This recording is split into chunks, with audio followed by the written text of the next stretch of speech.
Naku, hindi na. Wala na itong ulit.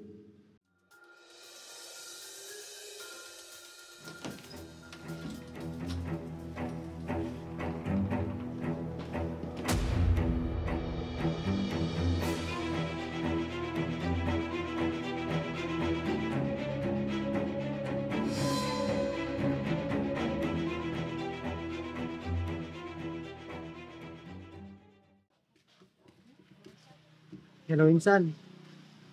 Makikiusap sana ako sa'yo na ipasok mo ako sa pinagtatrabahuhan mo. Kasi parang ayaw nila ako dito sa amin. Parang wala akong kakampi.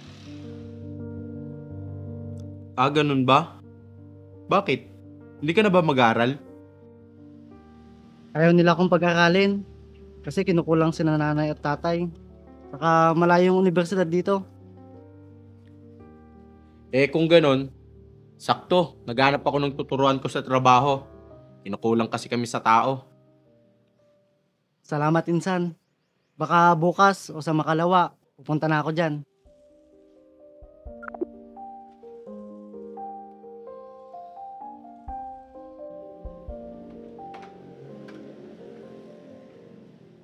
Insan, welcome nga pala dito sa bahay.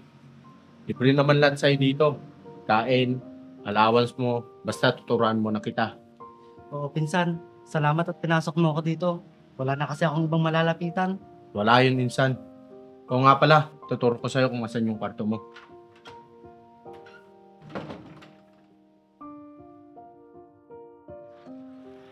Tara George, dito muna tayo maghintay ng sasakyan.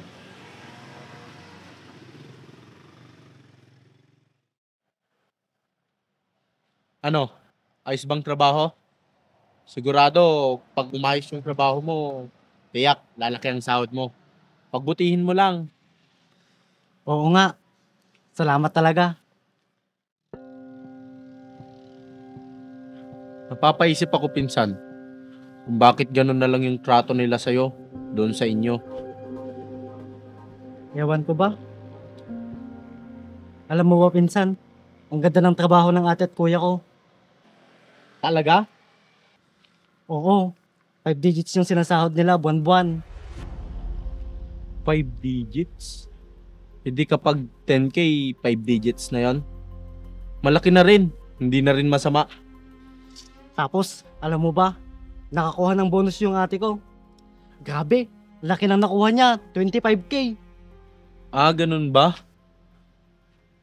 Kung ganun pala, bakit hindi siya pinag-aral ng mga kapatid niya? Minsan, meron ng jeep. Na,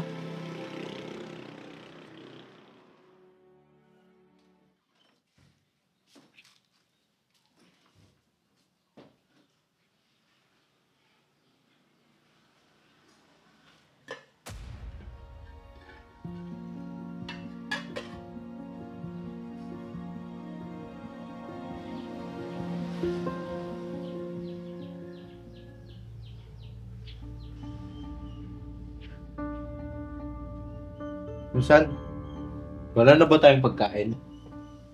Ay, pasensya ka na, naubos ko. Sobrang nagutom kasi ako, kaya kumain na ako. Sarap nga eh. Sige, pasok na ako sa kwarto. Bigla akong inantok.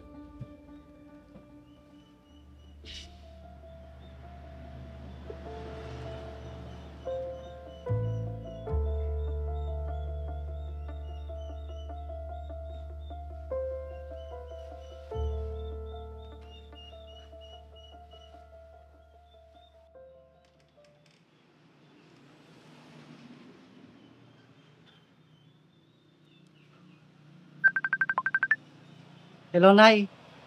Kamusta po kayo? Ako na, magtatanong lang sana ako kung may pera ka bang ipapadala.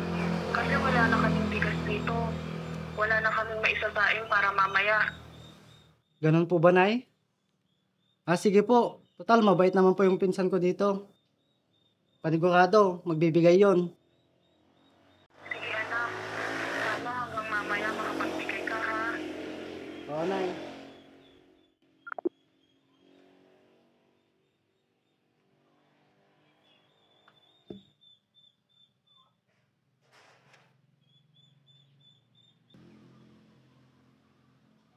Pinsan, tumawag si nanay.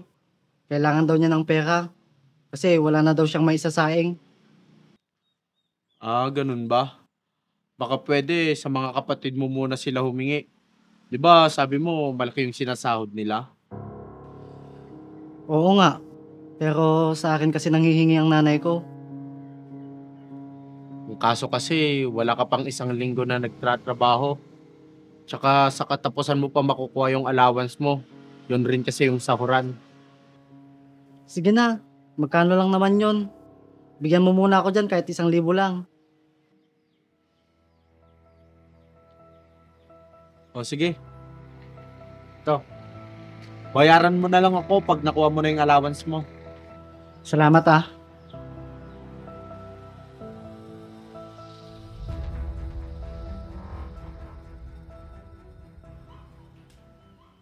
Pinsan, may sasabihin sana ako sa'yo. Ano yun? Gusto na daw ako pauwiin ng nanay ko. Mag-aaralin daw ako. Ganun ba? Paano na yung trabaho mo? Pinapauwi na kasi ako ng nanay ko eh. Naku, nakakahiya naman sa kumpanya. Ako kasi nagpasok sa'yo doon. At sinabi kong maasahan ka.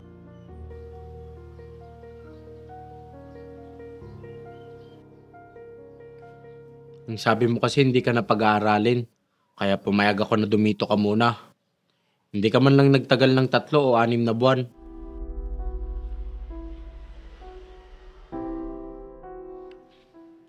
Tsaka kung uuwi ka, saan mo naman kukunin yung pamasahe mo?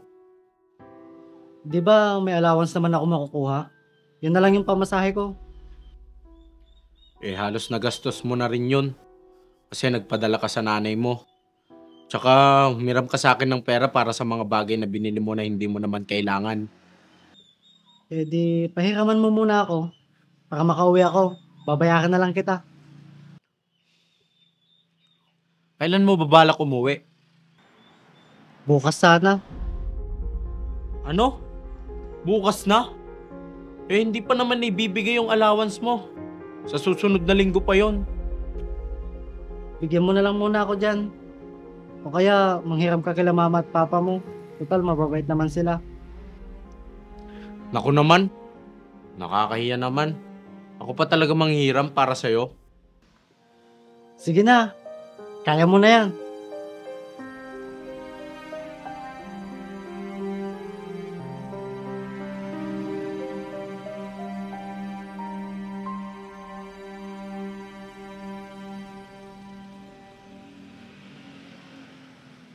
Oh, paano pinsan? Alis na ako. Sabihan mo na lang ako pag mayaman ka na. Pag graduate ako, tanggapin mo ulit ako. Sige, alis na ako. Naku, hindi na. Wala na itong ulit. Bukas ako sa mga nangangailangan. Pero sana marunong din silang makisama kahit sa loob ng bahay lang. Simpleng paglilinis lang ay malaking tulong na. Kaso wala. Walang duda kung bakit wala kang kakampi sa inyo.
Tao po. Tao po. Ano kayang bagong bahay ni Ray?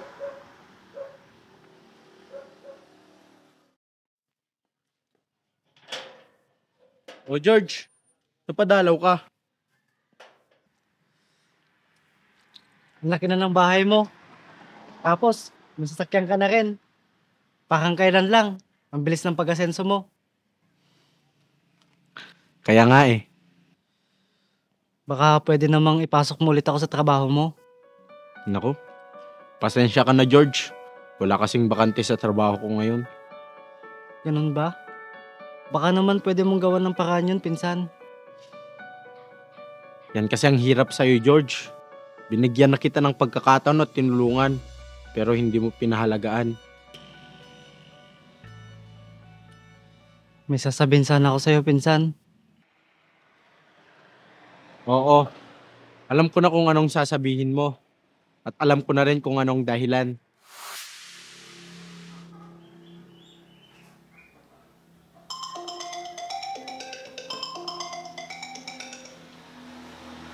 Hello?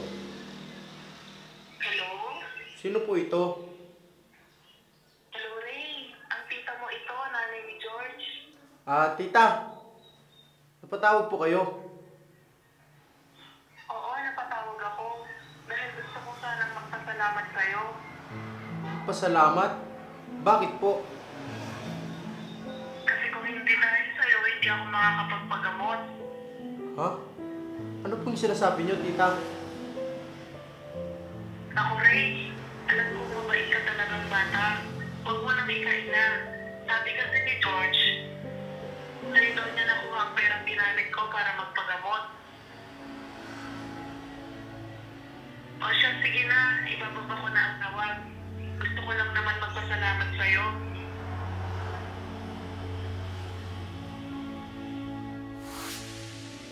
Nako, alam mo na pala. Oo, akong kumuha sa mga alahas mo. Dahil wala na akong ibang naisip, kundi ang kunin yon para may pampagamot ako kay nanay. Pumunta ako dito para maghanap ulit ng trabaho. At syempre, para magpasalamat sa'yo at humingi ng tawad. Dahil sa mga panahon na yon, napagtanto ko ang kabaitan at tulong mo ay walang katulad.